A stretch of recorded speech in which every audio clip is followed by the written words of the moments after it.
Maranata, gente, tudo bem? Fale aqui comigo. Vamos meditar um pouquinho sobre a palavra de Deus. Antes da gente começar, aqui embaixo tem um link do curso que eu fiz de como fazer devocional bíblico. Então, lá tem 3 métodos.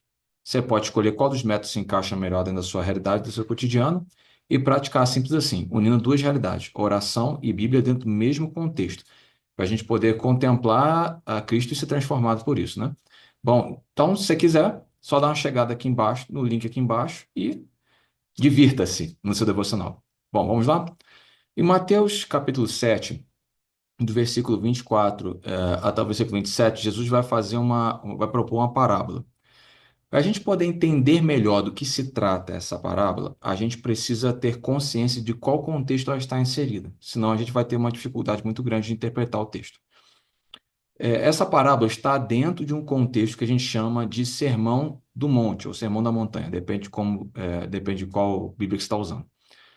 Então, se a gente não pode extrair essa parábola e deixar ela solta, ela está dentro desse contexto. É um discurso só, embora tenha mais de um capítulo tenha mais de um capítulo tratando do Sermão do Monte, tudo bem? Então, para a gente entender um pouquinho melhor os versículos que tratam dessa parábola, a gente precisa ler um pouquinho antes. Então, vamos ler do versículo 21 ao 23. Diz assim: Nem todo aquele que diz Senhor, Senhor entrará no reino dos céus, mas apenas aquele que faz a vontade do meu Pai, que está nos céus. Muitos me dirão naquele dia: Senhor, Senhor, não profetizamos nós em teu nome? E em teu nome não expulsamos demônios e não realizamos muitos milagres? Então eu lhes direi claramente: Nunca os conheci. Afastem-se de mim, vocês que praticam o mal. Então, esses versículos eles estão amarrados à parábola e eles estão um pouquinho antes. E logo depois vem a parábola. Então, a mensagem está conectada. Bom, reino dos céus, reino de Deus são sinônimos. Vai variar de acordo com o evangelho que você está lendo. O evangelho de Mateus, por exemplo, utiliza a expressão reino dos céus. E eles estão intimamente ligados com a expressão naquele dia. Essa expressão ela é uma expressão que está conectada ao dia do Senhor. Então, na Bíblia vai aparecer naquele dia, o dia, quando o dia chegar. Então, todas essas expressões elas estão conectadas a dia do Senhor. Aqui no canal tem vários vídeos falando sobre os textos bíblicos que aparece a expressão dia do Senhor e como essa expressão se desenvolve dentro desses capítulos, tudo bem? Então, para a gente entender isso melhor, a gente precisa entender esse contexto. Reino de Deus, sinônimo de reino dos céus, e naquele dia é sinônimo da volta de Cristo, sinônimo do dia do Senhor, e é quando o reino de Deus será estabelecido na terra. Entendendo isso, a gente consegue entender a palavra que Jesus vai propor agora. Mateus capítulo 7, versículo 24 a 27, diz assim: Porém, quem ouve as minhas palavras e as pratica é como um homem prudente que construiu a sua casa sobre a rocha. Caiu a chuva, transbordaram os rios, sopraram os ventos e deram contra aquela casa. E ela não caiu, porque tinha seus alicerces na rocha. Mas quem ouve as minhas palavras, e não as pratica, é como um insensato que construiu a sua casa sobre a areia. Caiu a chuva, transbordaram os rios, sopraram os ventos e deram contra aquela casa. E ela caiu. E foi grande a sua queda. Então Jesus fala: aquele que ouve as minhas palavras e deixa a palavra penetrar a tal ponto da sua vida ser modificada, se torna praticante do que eu estou falando, ele é como se fosse uma pessoa que construiu a sua casa num firme alicerce, na rocha. Ele permanece.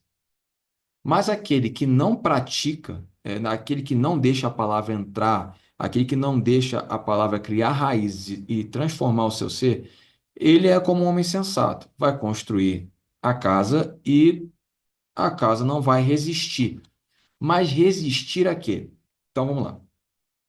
Quem recebe a palavra, permanece. Quem recebe, se deixa transformar, permanece. A gente precisa entender isso. Quem ouve mas não recebe, não permanece. Permanece quando? Aí ele fala de chuva, rios e ventos. Todos esses elementos são, na verdade, símbolos do juízo daquele dia que ele falou anteriormente. Que dia? O dia do Senhor. Então, o dia do Senhor vai colocar as obras, a construção da vida, a construção da fé, à prova. Quem vive, quem se deixa penetrar a palavra de Deus no seu interior e vive por ela, vive a partir do testemunho de Cristo, da palavra de Deus, esse no dia do Senhor permanecerá. Mas aquele que ouve, ignora, vive de outra forma, vive da sua própria forma, ele não permanecerá. Então, no dia do Senhor, a construção dele vai ser colocada à prova e vai ser descoberto que toda a construção, o alicerce não sustenta, porque o alicerce não é Cristo. E é preciso que a gente entenda uma coisa muito importante. O prudente e o insensato vão ter a oportunidade de construção. Então, Deus não vai interromper, Deus não vai fazer com que só o prudente construa. Não, todos podem construir. Qual é a diferença? É que no dia do Senhor, no dia que Cristo vier estabelecer o reino de Deus na terra, as obras dos homens serão colocadas à prova. E aí a gente vai perceber não só a maneira como foi construído, mas sobre qual alicerce as obras foram construídas. E aí a gente precisa entender que aqui Jesus está fazendo uma grande diferença entre fé e crença. Fé é originária dele, vem dele. O alicerce é a rocha. Crença constrói também, mas o alicerce é frágil, não se sustenta, não vai manter de pé a construção no dia do Senhor. Eis a pergunta. Nós estamos construindo a nossa vida baseada em quê? Que alicerce? A palavra de Deus, ela entra em nós e nos transforma. A gente ouve e permite que essa palavra crie raiz e modifique, transforme a maneira como a gente vive. A palavra de Deus, de fato, ela alcança o nosso interior ou só alcança os nossos ouvidos e mais nada além disso? Porque nós vamos ser colocados à prova. O próprio Deus vai nos colocar à prova. Vamos orar? Senhor Deus, nos ajude. Nós precisamos perceber como nós temos construído a nossa vida.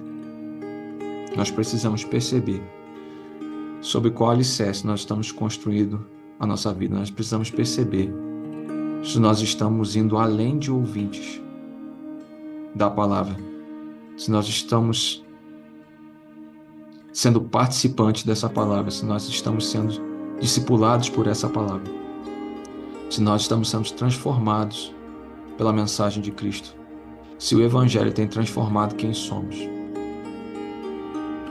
Nos ajuda a perceber, Senhor, porque o dia do Senhor virá. E nós seremos colocados à prova. E nós queremos ser aqueles que permanecem, aqueles que resistem no dia do Senhor, aqueles que são encontrados com a construção firme em Cristo. Nos ajude, Senhor. Que o Espírito Santo abra os nossos olhos para que nós venhamos a perceber. É o que nós pedimos em nome de Jesus, em nome de Yeshua. Amém.